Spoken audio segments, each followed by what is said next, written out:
जो आज की जो वीडियो है उसमें हम डिस्कस करने वाले हैं common annual school examination for class 8। Subject रहेगा साइंस। टाइम अलाउड रहेगा 2.5 घंटे एंड मैक्सिमम मार्क्स रहेंगे आपके 60। सो वीडियो को एंड तक ज़रूर देखिएगा, बहुत ही हेल्पफुल वीडियो आपके लिए रहने वाली है। ठीक है, इस वीडियो में हम इसको हिंदी मीडियम में डिस्कस करेंगे और नेक्स्ट वीडियो में हम इसको इंग्लिश मीडियम में डिस्कस कर देंगे ताकि आपको कोई प्रॉब्लम ना हो। सबसे पहले आपको यहाँ पर सामान्य निर्देश दिए गए हैं, तो इसमें आप पढ़ सकते हो। आपके 3 जो है खंड मिलेंगे यहाँ पे, प्रत्येक प्रश्न के सामने उसके अंक अंकित हैं और इसमें सबसे पहले वस्तुनिष्ठ प्रकार के प्रश्न रहेंगे, फिर लघु और दीर्घ उत्तरीय और फिर योग्यता आधारित प्रश्न इसमें रहने वाले हैं। So now let's start. खंड कर दिया गया है उस जीवाणु का जो है पहला प्रश्न रहेगा, उस जीवाणु का नाम बताइए जो दूध को दही में परिवर्तित कर देता है। तो वो कौन सा जीवाणु है? वो लैक्टोबैसिलस है। क्या आसूत जल विद्युत का संचालन करता है? तो आसूत जल यानी डिस्टिल वाटर वो विद्युत का संचालन नहीं करता क्योंकि उसके अंदर आयन नहीं होते हैं और बिना आयन के विद्युत का संचालन नहीं हो सकता है, इसलिए वह संचालन नहीं करता। ठीक है, नेक्स्ट दिया गया है पार्श्व परिवर्तन किसे कहते हैं?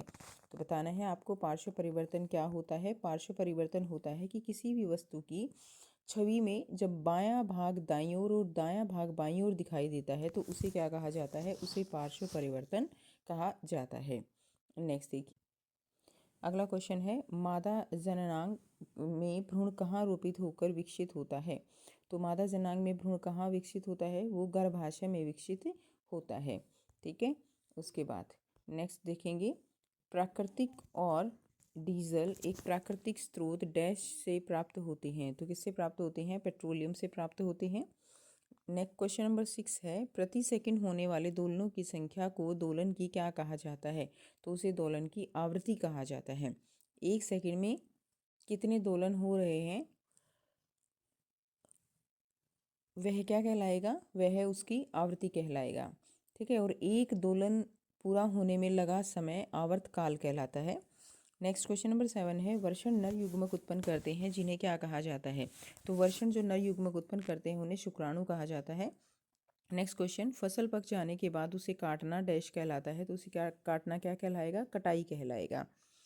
नेक्स्ट है क्वेश्चन नंबर 9 कोलतार एक प्रिय गंध वाला सफ़ेद गाढ़ा द्रव होता है। तो ये सत्य है या असत्य? तो ये क्या रहेगा? असत्य रहेगा।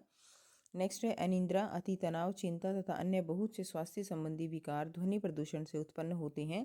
ठीक है, तो आपको बताना है ये सत्य है या असत्य है। तो ये क्या हो जाएगा? ये सत्य हो जाएगा। ठीक है, कि अनिद्रा अति तनाव और चिंता अन्य बहुत से स्वास्थ्य संबंधी विकार जो है वो ध्वनि प्रदूषण से उत्पन्न होते हैं। नेक्स्ट देखिए, अगला क्वेश्चन है खाद से मिट्टी की जल धारण क्षमता में वृद्धि होती है। सत्य है या असत्य है? तो बिल्कुल ये सत्य हो जाएगा। खाद से जो है क्या होता है, मिट्टी के अंदर जो जल धारण क्षमता है, पानी को रोकने की क्षमता है, वो क्या होती है? वो बढ़ती है। ठीक है, नेक्स्ट देखिए क्वेश्चन नंबर 12 है जब किसी वस्तु पर बल लगाया जाता है तो उसकी चाल में कोई परिवर्तन नहीं हो सकता है। सत्य रहेगा या असत्य रहेगा? तो ये असत्य होगा कि वस्तु पर बल लगाया जाएगा तो उसमें चाल में परिवर्तन बिल्कुल हो सकता है। धीरे है तो वो तेज हो सकती है, तेज है तो वो धीरे हो सकती है। ठीक है, नेक्स्ट देखिए अगला खंड ख दिया गया है पेट्रोल के कोई 2 उपयोग आपको यहाँ पर बताने हैं। तो देखिए पेट्रोल के 2 उपयोग क्या हो जाएंगे, यहाँ से आप करेंगे, यहाँ से लिख लेंगे पेट्रोल के 2 उपयोग है। उसको जो है मोटर ईंधन के रूप में प्रयोग किया जाता है, उसको एज ए सॉल्वेंट या ड्राई क्लीनिंग सॉल्वेंट के रूप में भी यूज़ किया जाता है। नेक्स्ट देखिए, नेक्स्ट क्वेश्चन दिया गया है पेट्रोल के को अक्षय प्राकृतिक संसाधन अथवा समाप्त होने वाले प्राकृतिक संसाधन के रूप में आपको वर्गीकृत करना है। ठीक है, तो अक्षय प्राकृतिक संसाधन अथवा जो है समाप्त होने वाले, अक्षय कौन से होते हैं? जो समाप्त नहीं होते हैं उन्हें अक्षय कहा जाता है। तो इसमें आपको सूर्य का प्रकाश, वायु, पेट्रोलियम, प्राकृतिक गैस दी गई है।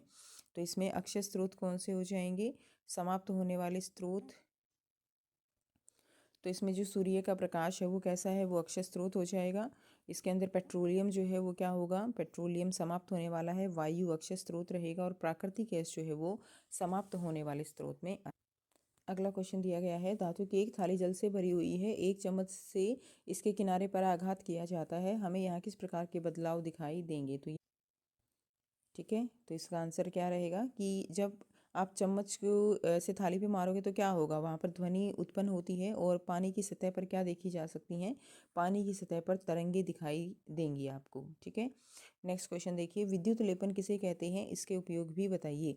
तो विद्युत लेपन क्या होता है, किसी पदार्थ पर विद्युत के माध्यम से एक इच्छित वस्तु धातु की परत चढ़ाने की प्रक्रिया, वो क्या कहलाती है, वो विद्युत लेपन कहलाती है। तो उपयोग हो जाएंगे, क्रोमियम प्लेटिंग के कार के भागों पर चढ़ाया जाता है, टीन की प्लेटिंग जो है लोहे पर की जाती है, तो इसको क्या कहते हैं, इसको हम विद्युत लेपन कहते हैं। नेक्स्ट क्वेश्चन देखिए, अगला है, अथवा में दिया गया है, बताइए कि निम्नलिखित जो सामग्रियां हैं वो विद्युत चालक हैं या विद्युत रोधी हैं। तो देखिए, धातु जो होती हैं वो क्या होती हैं, विद्युत चालक होती हैं। और जो अम्ल है, क्षारक है, लवण है, उनमें से भी विद्युत धारा प्रवाहित हो सकती है। तो इसमें आपका आंसर क्या हो जाएगा, इसके अंदर आप देखेंगे नींबू का रस जो है वो कैसा है, सुचालक रहेगा। ठीक है, उसके अलावा यहाँ से अगर आप देखेंगे शहद जो है वो कैसा, वो कैसा हो जाएगा आपके लिए, विद्युत का कुचालक हो जाएगा। उसके अलावा नल टोंटी का पानी सुचालक होगा और मिट्टी का तेल जो होगा वो कुचालक रहेगा। ठीक है, तो यहाँ से आप इसको इसका आंसर कर सकते हो। नेक्स्ट क्वेश्चन देखेंगे, जरायुज और अंड प्रजक जंतु के बीच अंतर लिखिए। तो जरायुज और अंड प्रजक जंतु कौन से होते हैं, यहाँ से इसका आंसर करेंगे, जरायुज जंतु होते हैं जो कि जीवित शिशु को जन्म देते हैं, जैसे कि इंसान है, उदाहरण रहेगा कुत्ता, गाय, ये सब कैसे हैं, ये जरायुज रहेंगे। उसके बाद है अंड प्रजक, अंड प्रजक कौन से होंगे, जो कि अंडे देते हैं, जैसे कि पक्षी है, मछली है, उनको हम क्या कहेंगे, उनको हम अंड प्रजक कहेंगे। ठीक है, नेक्स्ट देखिए, नेक्स्ट नेक्स्ट क्वेश्चन आपको दिया गया है, कायांतरण किसे कहते हैं, उदाहरण दीजिए। तो कायांतरण क्या होता है, लार्वा के वयस्क में परिवर्तित होने की प्रक्रिया जिसमें बड़े परिवर्तन होते हैं उसे कायांतरण कहते हैं, जैसे मेंढक के अंदर होता है या रेशम कीट के अंदर होता है, इसको हम क्या कहेंगे, कायांतरण कहेंगे। नेक्स्ट क्वेश्चन देखिए, नेक्स्ट दिया गया है, कुलियों को जब भारी बोझ ढोना होता है तो वे उससे पहले अपने सिर पर एक कपड़े का को जो है गोल लपेट कर क्यों रखते हैं। तो आपने भी देखा है, तो बोझ जो है सिर पर रखने से पहले गोल लपेट कर क्यों रखा जाता है, यह भार के संपर्क क्षेत्र को बढ़ाता है और सिर पर दबाव को क्या करता है, कम करता है। यानी डायरेक्ट अगर हम सिर पर रखेंगे तो दबाव अधिक जो है वो सिर पर आता है, लेकिन इससे दबाव का संपर्क क्षेत्र कम हो जाता है, इसलिए उसे कपड़े को गोल करके रखा जाता है। अगला क्वेश्चन है, अथवा में दिया गया है, निम्नलिखित स्थितियों में बल का प्रकार का नाम बताइए। ठीक है, पानी की बाल्टी उठाना में कैसा है, और कागज का आवेशित पैमाने की ओर आकर्षित होना। तो पानी का बाल्टी उठाना, पानी की बाल्टी उठाना, उसमें हमारा कौन सा बल लग रहा होता है, उसमें हमारा पेशीय बल लगता है। और कागज़ जो है, कागज़ का आवेशित पैमाने की ओर आकर्षित होना, तो उसमें कौन सा बल लगता है, उसमें स्थैतिक बल होता है, इलेक्ट्रोस्टैटिक फोर्स होता है। नेक्स्ट देखेंगे, अगला क्वेश्चन है, पेट्रोलियम का निर्माण कैसे हुआ। तो बहुत ही आसान सा क्वेश्चन है बेटा, कई बार आपने किया हुआ होगा। पेट्रोलियम का निर्माण जो है समुद्र में रहने वाले जीवों से बना होता है। मृत शरीर समुद्र की तलहटी में जमा हो जाते हैं, उच्च तापमान और दबाव मृत जीवों को पेट्रोलियम में परिवर्तित कर देते हैं। तो बहुत ज़्यादा जो प्रेशर है, बहुत ज़्यादा तापमान है, उसकी वजह से क्या होता है कि वो अंदर पेट्रोलियम में परिवर्तित हो जाती हैं। नेक्स्ट क्वेश्चन देखेंगे, एक कढ़ाई निर्वात में रखी हुई है, उस पर किसी छड़ी से चोट मारी जाती है, तो क्या कढ़ाई में कंपन होगा, क्या हमें किसी प्रकार की ध्वनि सुनाई देगी, स्पष्ट कीजिए। तो अगर आप कढ़ाई में ऐसे छड़ी से मारते हो तो जो है वो, सबसे मेन बात यहाँ पे क्या है कि वो कहाँ रखी है, निर्वात में रखी है। कंपन होगा या नहीं होगा, तो कंपन तो होगा, लेकिन हमें ध्वनि सुनाई नहीं देगी, क्योंकि कढ़ाई कहाँ पर रखी है, निर्वात में रखी है। यहाँ से आंसर कर लेंगे, कंपन होगा नहीं, ध्वनि निर्वात में नहीं चल सकती। ठीक है, नेक्स्ट क्वेश्चन देखेंगे, अगला है, अथवा में दिया गया है, निम्नलिखित प्रश्नों के उत्तर देने हैं, कर्णपटय का क्या कार्य है। तो कर्णपटय का क्या कार्य है, कर्णपटय का कार्य है कि आंतरिक जो कर्ण के पास तरंगे हैं उनको भेजना। ठीक है, जो बाहरी, देखिए जो बाहरी कान है वो क्या करता है, जो भी बाहर की वाइब्रेशंस हैं उनको कलेक्ट करेगा, और फिर क्या है, ये है कर्णपटय। अब इसका काम क्या है, इसका काम है जो तरंगे हैं उनको, जो आंतरिक कर्ण है यहाँ पर, ठीक है, यहाँ तक जो तरंगे हैं उनको भेजना इसका कार्य हो जाएगा। नेक्स्ट क्वेश्चन देखेंगे, क्या ध्वनि के संचरण के लिए कोई माध्यम चाहिए, बिल्कुल चाहिए। ठोस, द्रव या गैस में से कोई एक माध्यम होना चाहिए। ठोस में ज़्यादा तेज़ ध्वनि जो है ट्रैवल करेगी, फिर द्रव में, और फिर गैस में। हर्ट्स का प्रतीक लिखिए। तो हर्ट्स का प्रतीक क्या हो जाएगा, HZ। मानव नेत्र का एक नामांकित चित्र जो है वो आपको बनाना है। तो बहुत ही आसान है बेटा, ये आप खुद से करेंगे, आपने बहुत प्रैक्टिस भी की है। मानव नेत्र का एक चित्र आपको बनाना है। नेक्स्ट है दीप्त पिंड के 2 उदाहरण जो है वो आपको करने हैं। तो दीप्त पिंड जिनका अपना प्रकाश होता है, एग्जाम्पल हो जाएगा सूर्य है, टॉर्च है, ये इसका उदाहरण हो जाएगा।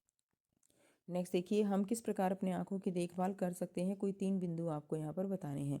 तो आँखों की देखभाल कैसे कर सकते हैं हम चश्मे का, अगर हमें चश्मे लगे हुए हैं तो चश्मे का प्रयोग करना चाहिए। सूर्य को सीधी और जो है सूर्य की ओर सीधा न देखें, आँखों को कभी रगड़ना नहीं चाहिए, पानी से धोना चाहिए नियमित रूप से, और सामान्य दूरी पर जो ठीक है, सामान्य दूरी पर क्या करना चाहिए, पढ़ना चाहिए। नेक्स्ट क्वेश्चन देखेंगे, अगला दिया गया है, कंधों पर लटकाने वाले स्कूल बैग में चौड़ी पट्टी लगाई जाती है, क्यों।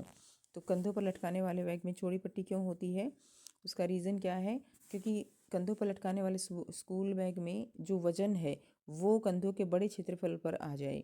इससे कंधों पर पड़ने वाला दबाव जो होगा वो क्या हो जाएगा, कम हो जाएगा, और बैग को ले जाना जो है वो क्या हो जाता है, आसान हो जाता है। ठीक है, नेक्स्ट देखिए, अगला क्वेश्चन दिया गया है, खंड ग गद्यांश को पढ़ना है और प्रश्नों के उत्तर देने हैं आपको। यहाँ से किसी स्थान पर उगाए जाने वाले एक ही प्रकार के पौधों को क्या कहा जाता है, फसल। इसको आप एक बार अच्छे से पढ़ लेंगे, रीड कर लेंगे, बहुत इजी है। तो क्वेश्चन है, निम्नलिखित में कौन सा सिंचाई का स्रोत नहीं है। कुएं, नदियाँ, जलकूप ये सब सिंचाई का स्रोत है, लेकिन गैस पाइपलाइन ये सिंचाई का स्रोत नहीं है। नेक्स्ट क्वेश्चन देखेंगे, उर्वरक का उदाहरण आपको देना है। तो इसमें उर्वरक कौन सा है, खाद या राइजोबियम, ये उर्वरक नहीं है। यूरिया जो है ये किसका उदाहरण है, उर्वरक का उदाहरण है। धान को वर्षा ऋतु में उगाया जाता है, क्योंकि।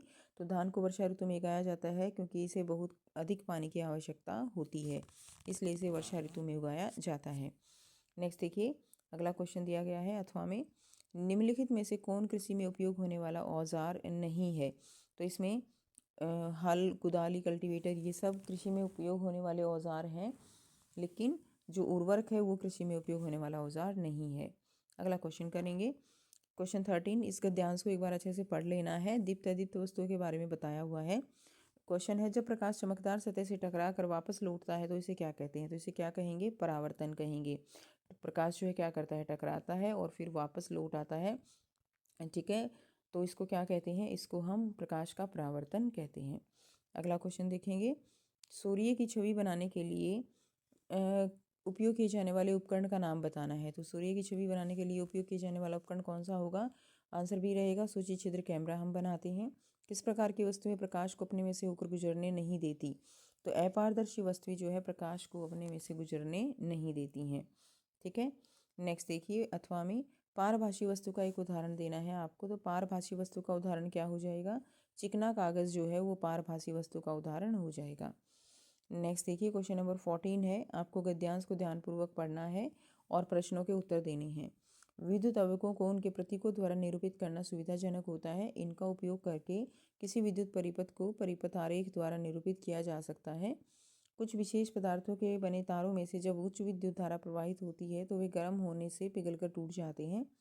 इन पदार्थों का उपयोग विद्युत फ्यूज के निर्माण में किया जाता है, जो विद्युत परिपथों को आग और क्षति से बचाता है। तो विद्युत तापक में पाई जाने वाली तारों की कुंडली क्या कहलाती है। तो उसको हम क्या कहते हैं, उसको हम एलिमेंट कहते हैं। ठीक है, नेक्स्ट देखिए, विद्युत इस्त्री का एक उदाहरण क्या है। तो विद्युत इस्त्री का उदाहरण, एक उदाहरण है किसका, इसमें जो इस्त्री है, प्रेस है, वो क्या होती है, गर्म होती है ना। तो जिसमें चीज़ें गर्म होती हैं वो तापीय प्रभाव पर काम करता है। ये आंसर रहेगा। विद्युत घंटी में ध्वनि उत्पन्न होती है। तो विद्युत धारा के चुंबकीय प्रभाव के कारण जो है उसके अंदर ध्वनि जो है वो उत्पन्न होती है। अगला क्वेश्चन है, अथवा में दिया गया है, एसीबी को पूर्ण रूप एमसीबी का पूर्ण रूप क्या है। तो एमसीबी की फुल फॉर्म क्या होगी, यहाँ पे लघु परिपथ विच्छेदक। ठीक है, एमसी की फुल फॉर्म हो जाएगी लघु परिपथ विच्छेदक, इसकी फुल फॉर्म रहेगी। नेक्स्ट क्वेश्चन देखिए, मिलान करना है। तो इसमें दिया गया है, लुई पास्चर जो है उन्होंने क्या बताया था, किण्वन के बारे में बताया था, ये हो जाएगा। एंटीबायोटिक क्या है, इसमें देखिए स्ट्रेप्टोमाइसिन जो है वो क्या है, एंटीबायोटिक है। एडवर्ड जेनर ने चेचक का टीका दिया था, तो इसका आंसर हो जाएगा। शैवाल है, तो इसमें शैवाल क्या है, क्लेमेडोमोनास जो है शैवाल का एक एग्जाम्पल होता है। परिरक्षक क्या करते हैं, खाने को ख़राब होने से बचाते हैं, तो उसमें सोडियम बेंजोएट हो जाएगा। ठीक है, और एंथ्रेक्स जो है वो मवेशियों में होने वाला एक रोग है। तो ये इसके आंसर हो जाएंगे। नेक्स्ट क्वेश्चन देखेंगे। अगला दिया गया है, अथवा में निम्नलिखित कथनों के भाग को सही करके पुनः लिखना है। तो इसमें जो भी अंडरलाइन वर्ड हैं इनको आपको सही करके ठीक करना है। तो बैसिलस एंथ्रेक्स से मलेरिया होता है, तो बैसिलस एंथ्रेक्स मलेरिया कॉज नहीं करता, ये एंथ्रेक्स जो मवेशी में होने वाली बीमारी है उसको करता है। नेक्स्ट है, चीनी का उपयोग आम आंवला के अचार के परिरक्षण में किया जाता है। तो चीनी का उपयोग नहीं किया जाता, आम आंवला के अचार में जो है वो नमक और तेल का उपयोग हम ज़्यादा करते हैं। ठीक है। नेक्स्ट है, लुईस पास्कल ने पाश्चरीकरण की खोज की। तो लुईस पास्कल नहीं थे, पाश्चर थे। लुई पाश्चर ने किण्वन की खोज की थी। राइजोबियम लेग्यूम पौधों के तना ग्रंथियों में पाया जाता है। तो राइजोबियम जो है वो लेग्यूम पौधों के तनों में नहीं बल्कि जड़ में पाया जाता है। नेक्स्ट रहेगा, हमारे वायुमंडल में 20% नाइट्रोजन पाई जाती है। तो हमारे वायुमंडल में 20 नहीं बच्चे 78% नाइट्रोजन है। ब्रेड या इडली का आटा यीस्ट द्वारा उत्पन्न ऑक्सीजन के कारण फूलता है। तो ये ऑक्सीजन के कारण नहीं, ये कार्बन डाइऑक्साइड के कारण फूलता है। ठीक है। तो ये था कंप्लीट पेपर। आई होप सभी बच्चों को सारे क्वेश्चंस क्लियर हैं। कोई भी डाउट हो तो आप पूछ सकते हो। वीडियो अच्छी लगी तो वीडियो को ज़रूर से लाइक करना, शेयर करना, चैनल को करना सब्सक्राइब। मिलते हैं आपसे नेक्स्ट वीडियो में। और इसी तरह से और बाकी जो सब्जेक्ट हैं उन सभी के सैम्पल पेपर, उन सभी के प्रैक्टिस पेपर और इम्पोर्टेंट एनुअल एग्ज़ाम पेपर वो सभी आपको मिल जाएंगे। जो आपकी स्क्रीन पर ये प्लेलिस्ट का लिंक आ रहा है, अगर आप इस पर क्लिक करोगे तो सारे सब्जेक्ट के पेपर आपको मिलेंगे। ठीक है, ज़रूर कीजिए उनको, बहुत इंपॉर्टेंट रहने वाले हैं अच्छा स्कोर करने के लिए। और अगर आप सारे पेपर कर लेते हो तो डेफिनेटली बहुत अच्छा स्कोर आप कर सकते हो। मिलते हैं नेक्स्ट वीडियो में। Take care, bye bye.